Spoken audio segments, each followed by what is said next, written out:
In the 97th year of Emperor Neo-Beomeut's reign, Izra Dziove's vision ceased to be anything useful. From the cradle, Izra had been gifted dreams from his god, Sworduni, he who weaves our fates. Violent things, usually, portents of war or threats against His Excellency, the true commander's person, forewarnings useful to an emperor with a crumbling hold on his nation. But that year, for many months now, Izra had been dreaming of one thing only: a man. In the dream, Izra stood pressed against the cold glass of the window, watching his persistent visitor disappear into the sunset. As always, Izra was powerless to stop the man's retreat. Then, when at last the sun would dip below the horizon, the frigid landscape would be set ablaze. The departing man would be caught in the glare and seem to brighten from the inside, his russet-brown skin turning honey gold. He would look back at Izra once, but the brilliance of the sun concealed his face.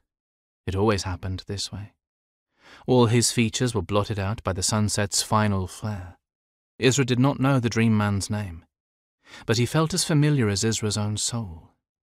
He had had the dream for years, long before it became a fixture, and still had no explanation for that contradiction. He only knew it to be true. Each time Izra saw him, his nameless man, a feeling overcame him, a pull in his heart, in the very depths of his soul, this urge to step forward, to run after him. Izra knew in some other life the gods had made that man his. Most often the dream would end there, just a brief and teasing image in the early hours before he woke. But tonight, in its final moments, the dream twisted into a new image. Two figures bubbling out of the sunlight, resolving into men.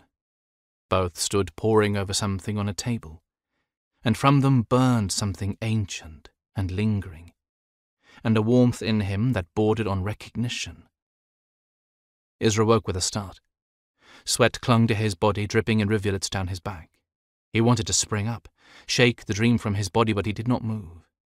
The shadows felt thick tonight, a veil hiding secrets. In the sharp, cold night, his awareness came back to him quickly. The sheets were damp and the hearth burned low, but everything else in his chamber was as it should have been. He was alone.